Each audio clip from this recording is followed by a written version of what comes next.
6월 7일 주일 예배를 시작하겠습니다. 복이 있는 사람은 악인들의 꾀를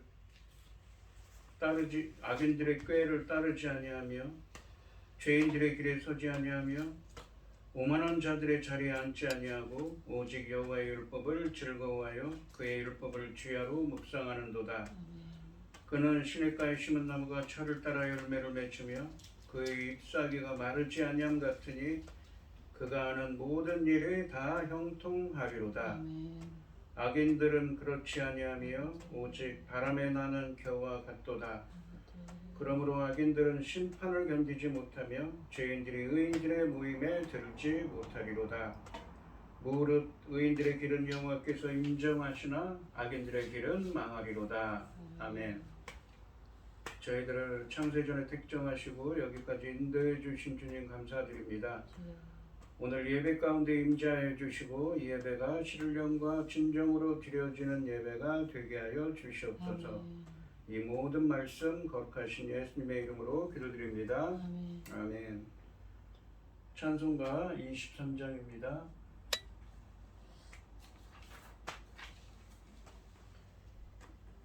만일이 내게 있으면 그 입 가지고 내 구주 주시는 종을 늘 찬송하겠네. 내 은혜로우신 하나님 날 도와주시고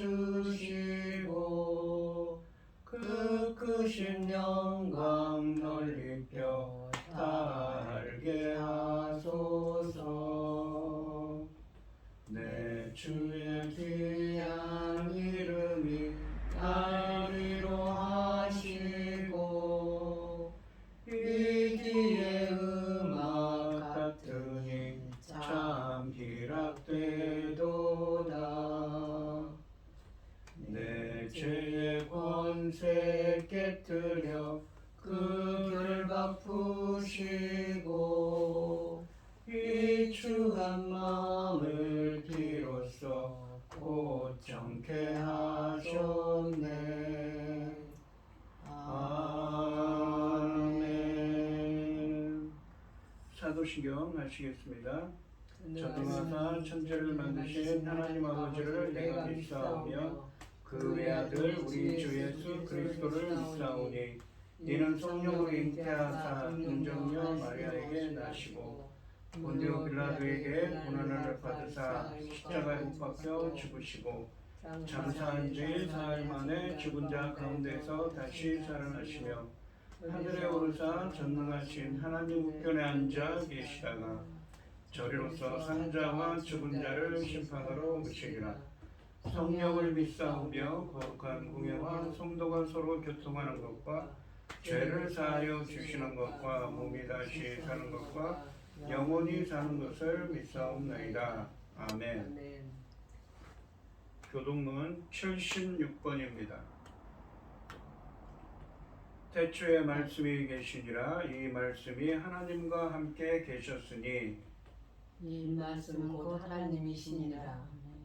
그가 태초에 하나님과 함께 계셨고 만물이 그로 말미암아 지은 바 되었으니 지은 것이 하나도 그가 없이 된 것이 없느니라.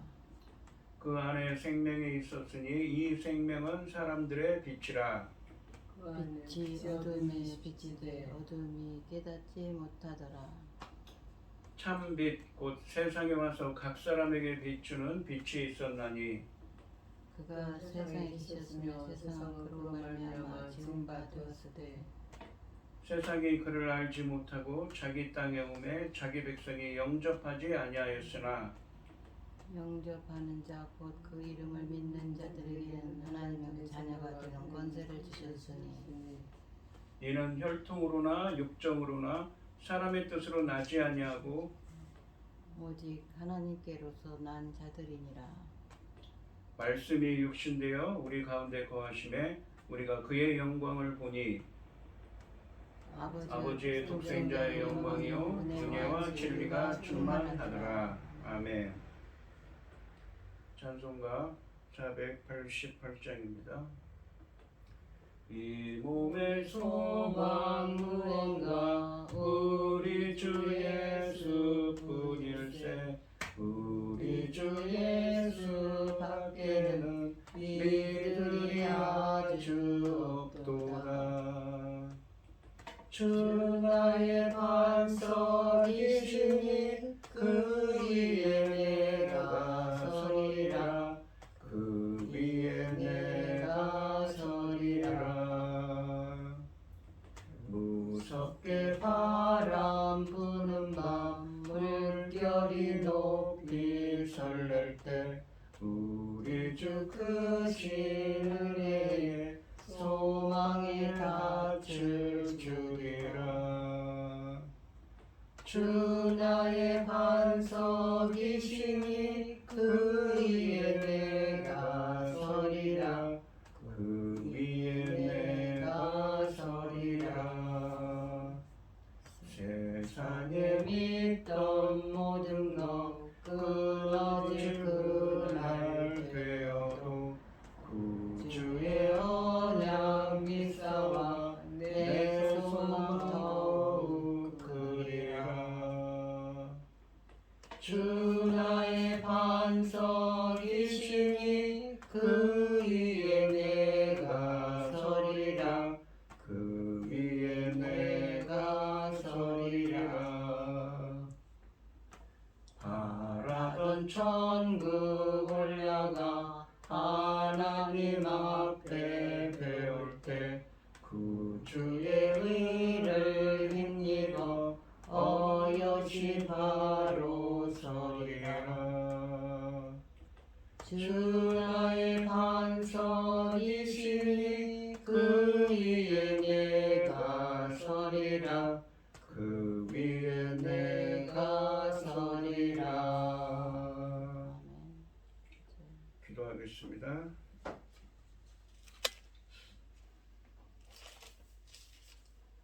온 땅이여 여호와께 즐거운 찬송을 부를지어다.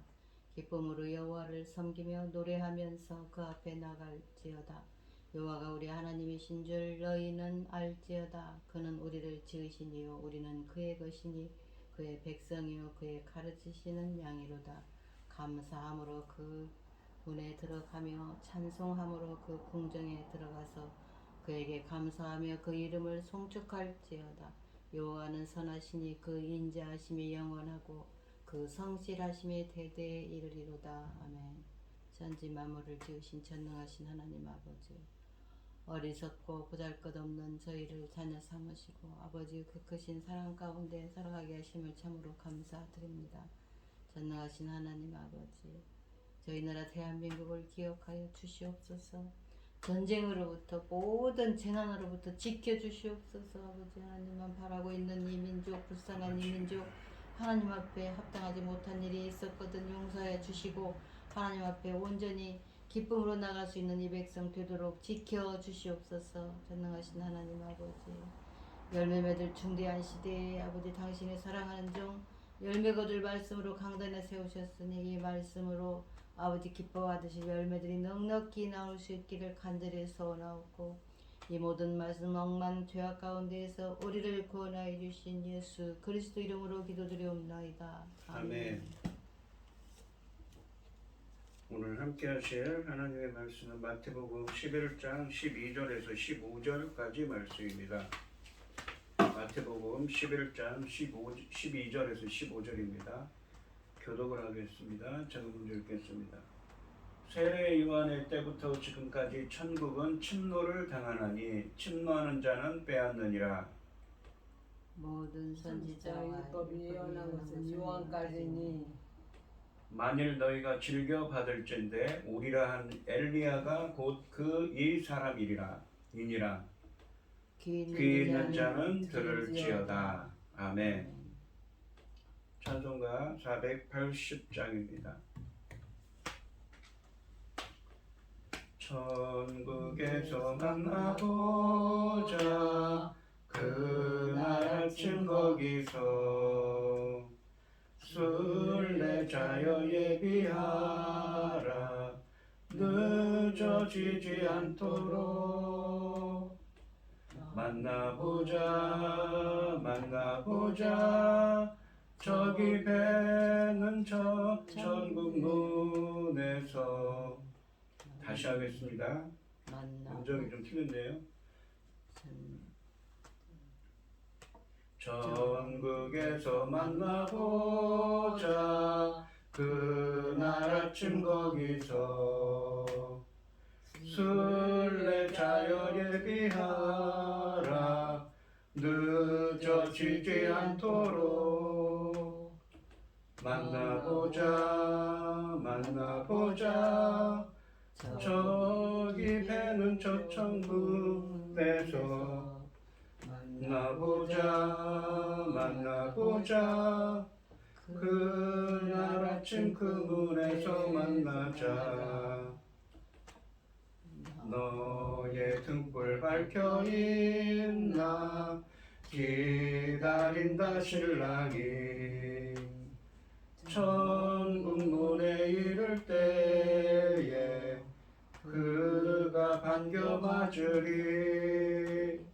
만나보자 저기 쟤는 저 천문에서. 만나보자 그날 아침 그 문에서 만나자. 기다리던 성도들과 그 문에서 만날 때 참 즐거운 우리 모임 그 얼마나 기쁘리. 만나보자 저기 배는 저쪽 문에서. 만나보자 그날 아침 그 문에서 만나자. 오늘 본문 말씀의 제목은 천국은 침노를 당하나니입니다. 지난 시간에 1절에서 11절까지 말씀에서 보시면 이 세례 요한은 모든 구약의 선지자들보다 더 큰 자라고 했습니다. 왜냐하면 말라기서 3장 1절과 그리고 4장 5절 6절 말씀에서 예언된 선지자입니다. 엘리야로 예언된 선지자입니다. 그러니까 구약에서 예언된 선지자가 세례 요한이고, 또한 세례 요한은 그 메시아를 또한 본 자였습니다. 그렇기 때문에 구약에 있는 어떠한 선지자보다 큰 자라고, 이 나은 자라고 설명을 했습니다. 그러면서 또한 이 세례 요한은 이 오시기로 한 자가 그분이 당신입니까? 라고 묻습니다. 그는 세례 요한은 이 헤롯 안티파스에 의해서 투옥된 후에 예수님께서 진정 메시아인지 확인하고자 했습니다. 물론 그가 예수님의 메시아 되심을 근본적으로 의심했다고 볼 수는 없습니다. 다만 요한은 메시아의 길을 예비하는 자와 자신이 사역을 중단당하고 투옥되자 예수님의 메시아성에 대해 의구심을 가진 것입니다. 이것은 그가 예수님을 정치적인 메시아로 바라본 결과이기도 했습니다. 세례 요한은 예수님이 마태복음 3장 11절로 12절 말씀처럼 심판주로 오셔서 로마 제국을 멸망시키고 자신을 구원해 주실 것으로 생각했습니다. 이에 대해 예수님께서는 자신이 메시아로서 하나님 나라의 복음을 전파하고 계신다는 사실을 말씀하심으로써 스스로 메시아이심을 분명하게 밝히십니다. 다시 말해서 예수님은 세례 요한의 불완전한 메시아관을 보완하고 자신이 바로 구약 성경에 예언된 메시아라는 사실을 분명히 증거하셨습니다. 이 12절 말씀을 보시면 세례 요한의 때부터 지금까지 천국은 침노를 당하나니 침노하는 자는 빼앗느니라 라고 말씀하십니다. 이 본문 말씀은 상당히 논란이 있는 말씀입니다. 이제 그것을 왜 그런지 설명을 해드리죠. 12절 말씀은 세례 요한과 하나님 나라의 관계를 설명하는데 12절 말씀에 나오는 이 침노를 당하나니 라는 말씀과 침노하는 자에 대해서는 논쟁의 주제가 되고 있습니다. 침노를 당한다라는 번역된 이 헬라어는 이 강제하다, 그러니까 폭력을 행사하다, 사용하다, 강제하다라는 의미를 갖고 있습니다. 그런데 이 단어가 여기서는 보시면 침노를 당한다라고 해서 수동태로 되어 있죠.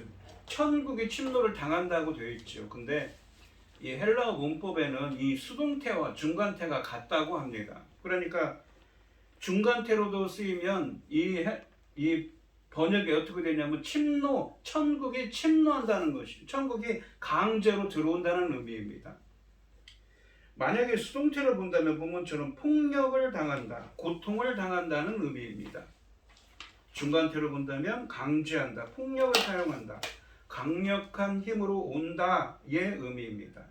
그래서 두 가지 해석이 가능합니다. 첫째는 이 동사를 중간태로 이해하면 강제하다, 강력한 힘으로 온다는 의미입니다.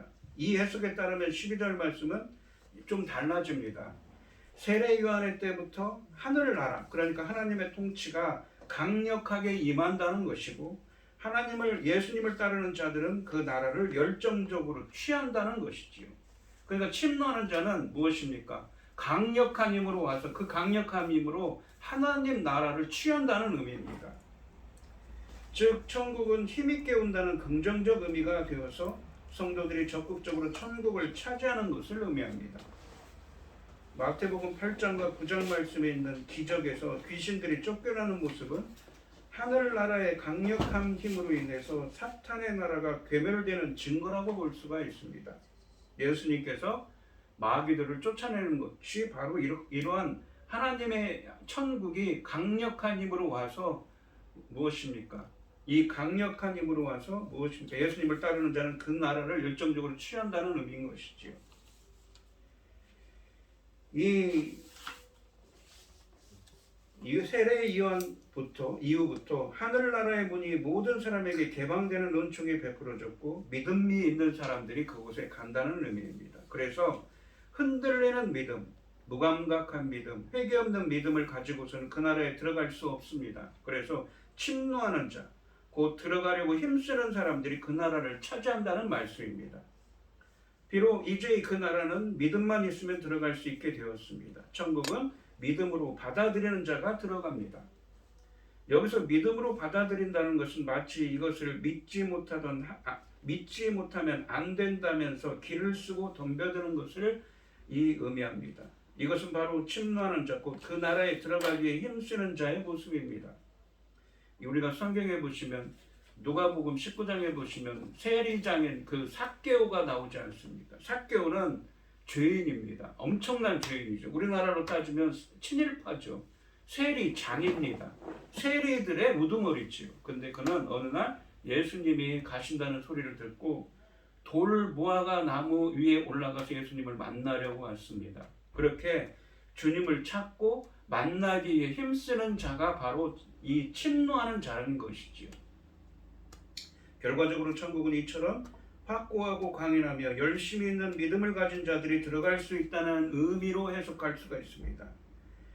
구약성경에 보시면 어떤 사람이 있습니까? 우리가 배고픔을 달래기 위해 팥죽 한 그릇에 장자권을 판 에서가 있고, 그리고 이 약삭 빠른 사람이 있지요. 그 장자권을 훔치려고 형을 꿰어서 팥죽 한 그릇에 장자권을 얻는 사람이 나옵니다. 누굽니까? 야곱이 있지요. 그런데 성경에서는 이 말라기서 1장 1절로 2절에 보시면 하나님께서 야곱은 사랑하고 이 에서는 미워하셨다고 합니다. 어찌 보면 야곱은 약삭 빠르고 도둑질 남의 것을 빼앗는 사람이죠. 하지만 영적인 측면에서 보면, 다른 측면에서 보면 이 야곱이라는 사람은 천국을 침노하는 자입니다. 왜요? 자기 하나님의 축복을 찾고 자기 축복을 그 하나님의 축복을 얻기 위해서 쟁취하려고 노력하는 자지요. 세례 요한은 감옥에서 주님을 의심했지만 바울은 감옥에서도 주를 생각하며 감사하고 기도하고 찬양합니다. 의심과 실망을 선택하지 않고 오히려 신뢰와 소망을 택한 사람입니다.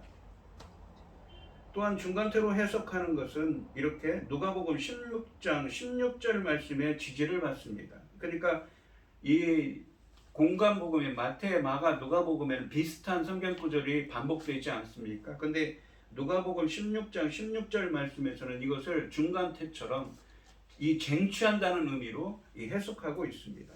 누가복음 16장 16절 말씀을 보시면 율법과 선지자는 요한의 때까지요 그 후부터는 하나님 나라의 복음이 전파되어 사람마다 그리로 침입하느니라 라고 하십니다. 율법과 선지자는 요한의 때까지요. 그러니까 구약 성경이 있지요. 그때 그 후부터는 그러니까 요한이 마지막 선지자라는 얘기입니다. 그 후부터는 하나님 나라의 복음이 전파되어 사람마다 그리로 침입하느니라. 그러니까 똑같은 헬라어, 똑같은 그 문법을 사용했는데 여기서는 이 누가복음 6장 16절에서는 중간태로 번역을 한 것입니다. 세례 요한 이후로 예수님의 사역에 의하여 과거에는 천국과는 거리가 멀게 보이는 세리, 창녀, 병자들에게 이 영생의 기회가 주어지는 것을 의미합니다. 그리고 비록 이렇게 모든 죄인에게 개방된 천국이나 그것을 얻기 위해서는 열정이 필요하다는 의미를 담고 있습니다. 그렇다면 만약에 수동태로 해석한다면 어쩔까요? 이 수동태로 해석한 것이 이 본문이 수동태로 해석합니다. 수동태라는 건 내가 받는 것. 천국이 침노를 당해요. 침노를 당한다는 건 폭력을 받고 있어요. 그래서 이 침노하는 자는 무엇인가? 폭행. 이 폭력을 행사하는 자가 빼앗는다, 빼앗으려고 한다는 표현인 거죠. 침노를 당하노니라는 구절을 이 본문에 있는 해석처럼 수동태로 본다면 하늘나라가 요한의 때부터 고통을 당하고 있다는 의미입니다. 혹은 폭력을 경험하고 있다는 의미입니다. 이렇게 공격을 받고 있다고 번역하면 요한이 옥에 갇혀서 고통을 겪는 것처럼 하늘나라는 핍박과 시련을 겪는 특징을 보인다는 의미가 됩니다. 그러니까 요한은 앞에서 1절부터 11절까지 말씀에서 어떻습니까? 자신이 옥에 갇혀 있었기 때문에 이 다윗 같은 정치적인 메시아를 기다리고 있었습니다. 그래서 자신을 옥으로부터 해방해 주시고 로마를 멸망시킬 사람을 메시아로 생각했던 것이지요. 그렇게 심판주로 오실 메시아를 생각하고 있었습니다. 그런데 자신은 고난을 받고 있습니다. 왜요? 그것이 천국의 특성이라는 것이죠. 요한의 때부터 지금까지 천국은 이 무엇입니까? 악인들로부터 고난을 당하고 있는 거죠. 하나님의 백성들은. 그렇다면 이 12절 말씀은 하늘나라가 요한의 때부터 지금까지 고통을 겪고 있는데 폭력적인 사람들이 이 나라를 또는 이 나라에 들어가는 사람들을 강제로 공격한다는 의미가 됩니다. 대표적인 예가 누구입니까? 바로 예수님도 그러했고 예수님의 제자들도 어떻습니까? 이 전설에는 이 요세푸스가 쓴 이 고대 유대의 역사서에 보시면 이 사도 바울은 이 사자 먹이로 이 사자의 먹이가 되었고 베드로는 거꾸로 십자가에 못 박혔다고 합니다. 11장 2절로 6절 말씀을 고려하면 헤롯과 그의 추종자들이 폭력을 가하는 자들이고 폭력은 세례 요한이 지금 겪고 있는 것입니다. 또한 빼앗다로 번역되는 이 헬라어는 강제로 무엇인가를 취한다는 의미입니다. 그래서 침노하는 자, 고통을 가하는 자들과 빼앗느니라 라는 말씀이 한 문장으로 앞부분에 하늘나라가 침노를 당한다 라는 구절과 평행을 이루게 됩니다. 본문에서 요한이 톡된 상태를 배경으로 하고 있다는 점을 고려할 때 하늘나라가 고통을 겪고 있다는 해석은 무난한 것이지요. 하늘나라는 요한 이래로 고통을 겪고 있습니다. 이 고난은 하늘나라가 온 표시입니다. 그러니까 하나님의 통치가 임하면 모든 사람들이 다 행복할 거라고 생각하는데 반드시 그렇지 않다는 것이죠. 왜 그렇습니까? 성경에 보시면 세례 요한은 천국이 임하였다. 회개하라. 천국이 임하였느니라 라고 마태복음 3장에서 얘기하면서 세례를 베풀죠. 그곳에 예수님이 오셨습니다. 그리고 예수님이 공생애를 시작하시죠. 그런데 이 본문에 있는 말씀처럼 어떻습니까? 예수님은 어떠했습니까? 사람들로부터 오히려 멸시를 당합니다. 그리고 결국은 십자가에 못 박혔죠. 이 세례 요한도 어떻습니까? 마태복음 14장에 가시면 형장의 이슬로 사라지게 됩니다. 그러니까 어쩌면 이 하늘나라가 온 호시로 고난을 당하는 것은 당연하다는 말씀인 것이죠. 요한의 때에 하늘나라는 임해 있으나 폭력적인 저항을 만납니다. 폭력은 헤롯 안티파스와 유대인들의 요한을 반대해서 보인 반응입니다. 요한이 폭력에 의해 목숨을 잃은 것은 요한의 시대에 이미 하늘나라가 임해 있음을 보여주는 것이지요. 역설적으로 폭력적인 반대가 하늘나라의 도래를 보여주는 증거인 셈입니다. 요한과 예수님은 이 폭력을 경험할 뿐 아니라 죽음에 이르게 될 것입니다. 지금까지라고 표현하는 시기는 이 예수님의 재림 때까지 유효합니다. 그러니까 이 예수님 때부터 세례 요한 때부터 지금까지가 어디입니까? 지금 우리가 있는 지금까지인 것이지요. 우리도 생각할 때 그러죠. 복음이 하나님 나라가 선포되고 임하였기 때문에 행복할 거라고 생각하지만 반드시 그렇지 않다는 것입니다. 오히려 멸시를 당하고 이 복음에 반대하는 자들에게 폭력을 당한다는 것이지요. 어려움과 고난이 있다는 의미입니다. 악한 세력들로부터 말입니다. 여기서 우리는 고난과 하나님 나라의 도래가 어떤 관련이 있는지 새로운 시각을 갖게 됩니다. 고통과 어려움은 하늘나라가 왔다는 증거이고 또는 하늘나라가 오기 전의 과정으로 일어나는 것입니다. 하늘나라의 도래를 선언한 요한이 고난을 받은 사건은 하나님 나라, 그러니까 하나님 나라라는 건 하나님의 통치지요. 하나님의 나라, 하나님의 통치의 도래를 선언하고 그 나라를 가져온 메시아의 고난, 심지어 더욱 심한 폭력에 희생될 것을 예고하고 있습니다. 본문이 요한의 정체에 대한 내용임을 고려할 때 요한의 고난은 선지자의 신분을 증명하는 것입니다. 구약의 선지자들도 고난의 사람들이었기 때문에 마지막 선지자이면서 엘리야의 역할을 수행한 요한 역시 선배들의 고난에 참여할 수밖에 없는 신분인 것입니다. 다른 선지자들과 달리 요한은 도래한 새 나라와 이 동시대에 살았는데 옛 선지자들 그리고 요한 예수님의 하늘나라는 고난을 곧 공통분모로 다 연결되고 있습니다. 예수님은 이미 마태복음에서 여러 번 하나님 나라의 작은 자들인 제자들이 다양한 반대에 부딪히고 공격을 당하고 박해에 직면하게 된다는 점을 5장과 10장에서 말씀하셨습니다. 하나님 나라는 마태복음 11장 3절 말씀처럼 요한이 기대했던 것처럼 눈에 보이는 강력한 힘을 가지고 심판하는 방식으로 이 세상에 임하는 것이 아닙니다. 하나님 나라는 오히려 악한 자들이 행사하는 강력한 폭력을 겪고 있고 그래서 폭력적인 자들은 하나님 나라의 백성들을 다양한 방식으로 공격하며 그들이 가진 것들 그러니까 생명까지 포함해서 그들이 가진 것들을 약탈한다는 말씀입니다. 요한의 날들로부터 지금까지라는 표현은 요한도 이러한 박해에서 예외가 안 됨을 보여주고 있습니다.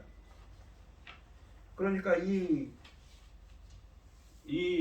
본문이 두 가지 의미라고 그랬죠. 이 한글 성경에 되어 있는 것처럼 수동태로 해석하면 하늘나라는 침략을 당하고 있습니다. 악한 세력들로부터 반대하는 세력들로부터. 그래서 세례 요한이 지금 당하고 옥에 갇혀 있고 곧 형장의 이슬로 죽음을 당하는데 그것이 어쩌면 당연하다는 의미인 것이지. 그러면 성도는 어떻게 해야 됩니까? 믿음으로 인내해야겠지요.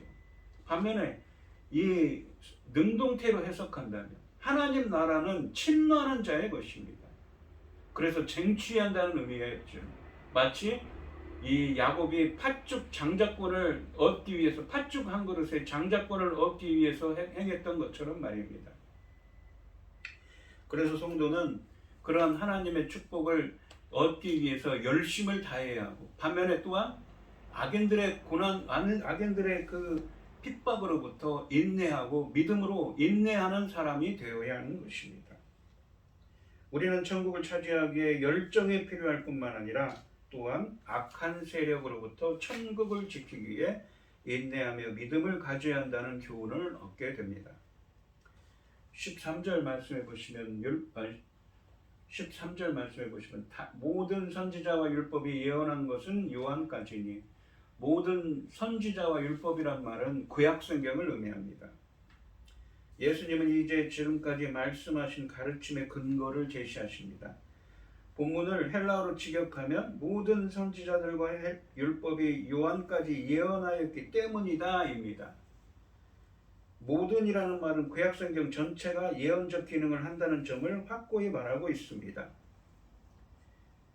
모든 구약성경은 율법과 선지자들을 막론하고 성취의 때를 바라보며 예언하고 있었는데 이 세례 요한의 사역이 마무리됨과 더불어 이제 성취의 시대에 접어들었다는 의미입니다. 그래서 세례 요한을 구약의 마지막 선지자라고 표현하는 것입니다. 왜냐하면 구약은 오실 메시아에 대한 예언이었고 그 오실 메시아를 세례 요한은 예언했고 또한 만났기 때문입니다. 그 세례 요한은 예수님의 길을 예비한 자였죠. 그렇기 때문에 이 마지막 선지자라고 하는 것입니다. 이처럼 구약의 선지자들 중 제일 큰 사람인 세례 요한은 예언의 시대를 마무리하였으며 그가 길을 준비하였던 예수님은 성취의 시대를 열고 계십니다. 구약 성경은 세례 요한까지입니다. 이제 그의 신약 시대가 시작됐습니다. 따라서 세례 요한은 옛 시대와 새 시대의 전환점이 됩니다. 세례 요한은 모든 선지자들과 율법 곧 구약에 예언한 선지자입니다. 구약의 마지막 선지자인 것이지요. 이 14절 말씀을 보시면 만일 너희가 즐겨 받을진대 오리라 한 선지자가 곧 이 사람이니라 라고 말씀하십니다. 예수님은 10절 말씀에서 요한이 하나님의 주의 길을 예비하기에 보내신 엘리야라는 것을 암시하셨는데 14절 말씀에서는 그가 엘리야라고 구체적으로 밝히고 계십니다.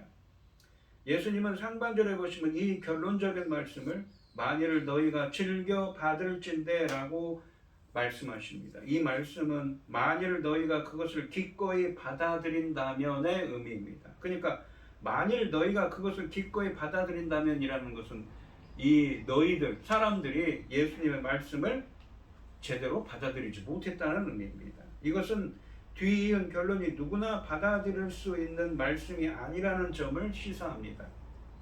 하반절에 보시면 오리라 한 엘리야가 곧 이 사람이니라 라고 말씀하십니다. 예수님은 세례 요한이 바로 오리라고 예언된 엘리야인 것을 믿으라고 요청하고 계신 것입니다. 당시 사람들이 세례 요한을 무시했고 그가 전하는 메시지를 귀담아 듣지 않았으며 게다가 그는 지금 옥에 갇혀 있지만 그럼에도 불구하고 그를 무시하지 않아야 예수 그리스도를 받아들일 수 있다는 사실을 알려주고 계십니다. 예수님은 이 결론에 올바로 반응하지 않는 자들을 다음 단락인 다음 시간에 설교하겠지만 16절부터 19절 말씀에서 이 세대라고 지칭하고 계십니다. 이 세례 요한에 대한 예수님의 결론은 명확합니다. 모든 일이 자신이 과거에 가지고 있던 확신들과 일치하지 않을 때 특별히 믿음이 요구된다는 것입니다. 종말에 앞서 엘리야가 올 것이라는 기대는 이 예언에 기초하여 유대인들 사이에 널리 펴져 있었습니다. 비록 세례 요한 자신은 엘리야가 아니라고 겸손하게 말했지만 예수님은 세례 요한이 바로 엘리야라고 분명하게 말씀하십니다. 그는 분명 엘리야의 신령과 능력으로 와서 메시아 앞에서 그분의 길을 예비한 사람입니다. 16절부터 19절 말씀은 그처럼 예수님과 요한을 받아들이지 않는 이 세대의 사람들에 대한 예수님의 정죄 선언을 소개하고 있습니다. 15절 말씀을 보시면 귀 있는 자는 들을지어다 라고 말씀하십니다. 이 말씀은 특히 선지서에 많이 나오는 말씀입니다. 구약 선지서에서 들으려고 하지 않는 사람들에 대한 전형적인 표현입니다. 그들을 향해 귀 있는 자는 들으라 라고 말씀하십니다. 그러한 표현을 쓰심으로써 이 제시된 내용이 받아들여지지 어려울 때 주로 사용되는 표현입니다. 그러니까 사람들이 어떻습니까? 예수님의 이 세례 요한의 제자들이 갔습니다. 가고는 무리들에게 이야기하는데 그 당시 사람들이 세례 요한을 엘리야라고 오시리라 예언된 엘리야라고 생각하지 않았던 것이죠. 하지만 그는 진짜 엘리야이고 어쩌면 그가 고난을 받는 것은 하나님 나라가 임한 표시이기 때문에 표시이기 때문에 당연한 것이라고 표현하고 계신 것이지요. 수동태로 본다면 말입니다. 또한 다른 한편으로는 능동태로 본다면 어떻습니까? 천국은 침노하는 자가 되어야 한다고 또한 말씀하고 계신 것이지요. 마태복음에서는 이 예수님이 비유의 결론을 맺으시거나 비유를 설명하실 때 주로 사용하시는 표현입니다. 이 명령은 지금까지 언급된 예수님의 교훈을 받아들이기 어려울지라도 긍정적인 반응을 보이라고 권면하는 의미의 말씀입니다. 세례 요한에 관한 예수님의 놀라운 교훈을 듣는 이들이 모두 그 안에 들어있는 비밀을 깨닫지 못합니다. 그 진리를 깨닫기 위해서는 그 비밀을 들을 귀를 열어 들으려는 마음의 태도, 곧 이 집중력과 분별력이 필요하기 때문입니다. 그렇다면 왜 백성은 세례 요한이 엘리야라는 사실을 알아야 하는가요? 왜냐하면 요한의 정체를 선지자와 엘리야로 요약할 수 있는 사람은 세례 요한이 가리키는 그 사람, 곧 예수님의 정체를 파악할 수 있기 때문입니다. 그러나 대부분의 사람들은 이 옥에 갇혀 고난받는 요한의 정체를 알지 못했습니다. 고난과 선지자와 엘리야와 하나님 나라의 선포는 서로 연결되기 때문에 사람들은 하나님 나라를 선포한 것과 고난을 겪고 있는 것을 통해서 그의 정체를 파악해야 합니다. 예수님은 세례 요한이 메시아이기를 예비하는 엘리야라는 사실을 믿으라고 말씀하고 계십니다. 한편 요한이 돌아온 엘리야라면 이스라엘이 보여야 하는 반응은 회개입니다. 그런데 그들은 요한의 정체를 모르기 때문에 회개하지 않음으로 하나님 나라에 들어갈 수 없습니다. 그리고 또한 예수님이 누구인지도 알 수가 없게 됐습니다. 이 오늘 본문 말씀을 보시면 이 세례 요한은 헤롯 안티파스에 투옥된 상태입니다. 그러면서 지난 시간에도 말씀드렸지만 어떻습니까? 세례 요한은 구약의 모든 선지자보다 큰 자라고 했습니다. 왜 그렇습니까? 그는 이 말라기서 3장 1절과 4장 5절에 예언된 구약에 예언된 오시리라 예언된 엘리야 선지자였기 때문인 것이지요. 이 엘리야로 예언된 이 세례 요한은 예수님이 메시아가 오실 길을 예비한 마지막 선지자이기도 했습니다. 그래서 모든 선지자보다 큰 자라고 했습니다. 그런데 세례 요한은 의문이 있었습니다. 어떤 의문이냐면 오시리라 한 분이 당신입니까? 라고 질문합니까? 우리가 다른 사람을 기다려야 합니까? 라고 물었습니다. 그는 이렇게 생각했습니다. 그가 마태복음 3장 11절로 12절 말씀에 아기는 꺼지지 않는 불에 태워버린다고 하죠. 쭉정이는 불에 태워버린다고 합니다. 알고 보면 곡간에 들인다는 표현을 쓰지요.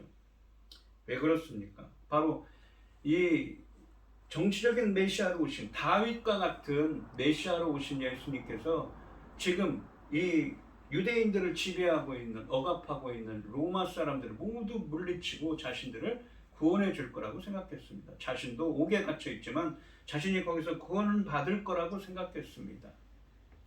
그런데 예수님은 뭐라고 하십니까? 요한이 바로 구약에 예언된 엘리야라고 하시면서 어쩌면 이 12절 말씀에 그러죠. 침노를 당하는, 천국은 침노를 당한다고 합니다. 왜 그렇습니까? 악한 세력들로부터 고통받는다는 것이죠. 어쩌면 그것은 당연한 거란 의미를 담고 있습니다.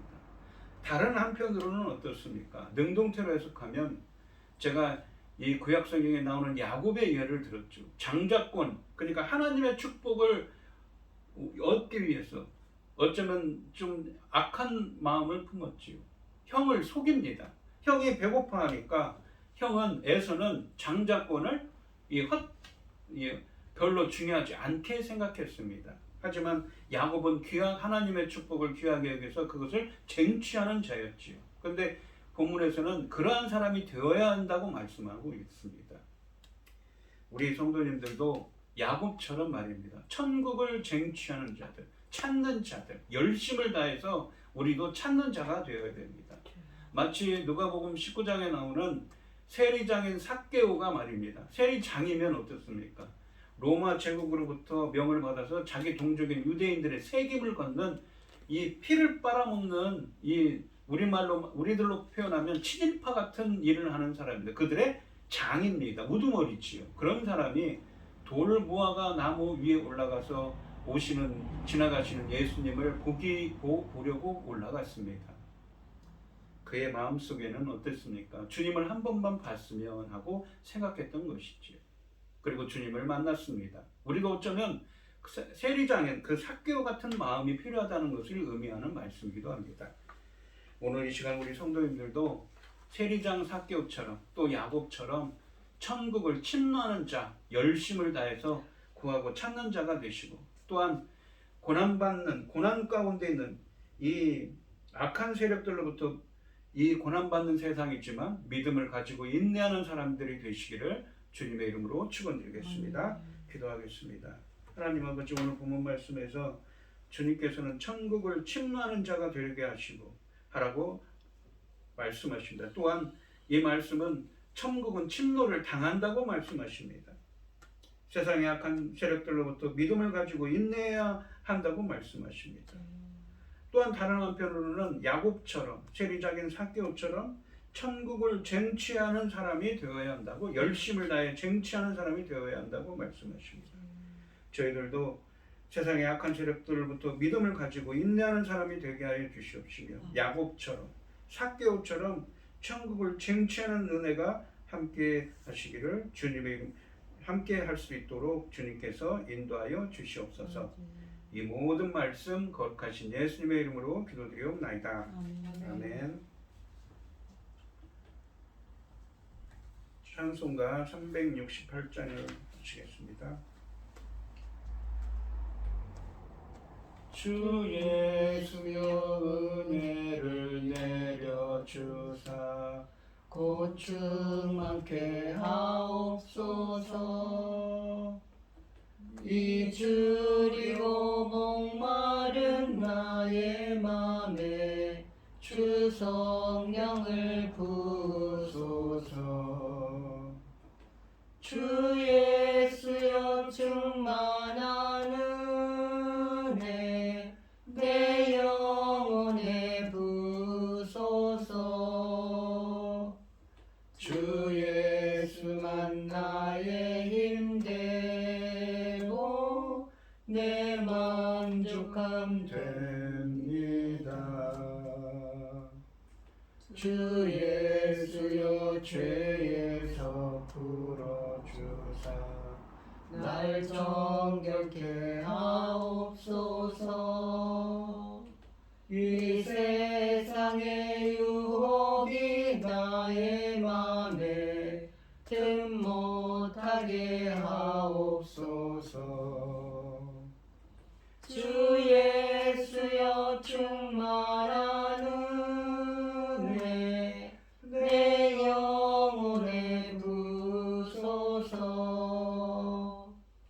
주 예수만 나의 힘 되고 내 만족함 됩니다. 옛 야곱이 천사와 씨름하던 그 믿음을 주옵소서. 이 세상의 물결이 흉흉해도 날 평안케 하옵소서. 주 예수여 충만한 은혜 내 영혼에 부소서. 주 예수만 나의 힘 되고 내 만족함 됩니다. 주 예수여 완전한 주의 사랑 나 받기를 원합니다. 그 사랑이 내 맘에 충만하여 날 기쁘게 하옵소서. 주 예수여 충만한 은혜 내 영혼에 부소서. 주 예수만 나의 힘 되고 내 만족함 됩니다. 내 마음에 임하신 주의 성령 늘 계실 줄 믿습니다. 그 은사를 나에게 부어주사 주 섬기게 하옵소서. 주 예수여 충만한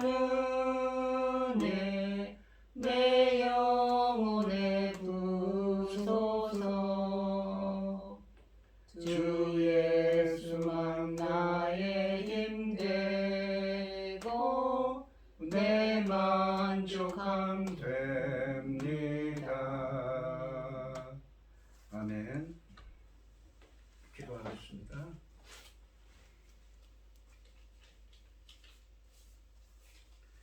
참 감사하신 하나님, 오늘도 거룩한 주일에 귀한 말씀 주시고 예배 드리게 하여 주시오니 감사드립니다. 주여. 오늘 주신 말씀처럼 천국은 친노하는 자의 것이고 라고 하셨습니다. 우리가 열심을 다해 하나님의 은혜를 구하는 자, 축복을 구하는 자가 하나님의 천국을 구하는 자가 되게 하여 주시옵시고, 아버지. 천국은 침노를 당한다고 하셨습니다. 또한 고난과 핍박 가운데 있더라도 우리가 인내할 수 있는 사람들이 되게 하여 주시옵소서. 아멘. 오늘 이 시간 주님의 은혜에 감사드리며 김혜순 권사님, 최병영 집사님 주님께 귀한 예물을 드립니다. 드려지는 손길마다 주님께서 기억하시고 그 간구에 귀 기울여 주시고 응답하여 주셔서 주님의 기뻐하시는 뜻을 행하게 하여 주시옵소서. 아멘. 바라옵건대 우리 김혜순 권사님 아픈 곳들, 몸에 연약한 곳들이 있습니다. 주님께서 친히 안수하여 주시옵시고 강건할 수 있도록 주님께서 은혜 베풀어 주시옵소서. 아멘. 기뻐받아 흠양하여 주실 줄 믿사오며 이 모든 말씀 거룩하신 예수님의 이름으로 기도드리옵나이다. 아멘. 아멘. 찬송가 5장을 하시고 축도하심으로 오늘 예배를 마치겠습니다. 이 천지가 만물들아 복 주시는 주 여호와 전능성부 성자 성령 찬송하고 찬송하세. 아멘. 이제는 주 예수 그리스도의 은혜와 아버지 하나님의 극진하신 사랑과 성령의 교통하심이 야곱처럼 하나님의 축복을 구하는 자가 되기를 소원하는 성도들 머리머리 위에 이제로부터 영원히 함께 있을지어다. 아멘. 아멘. 아멘.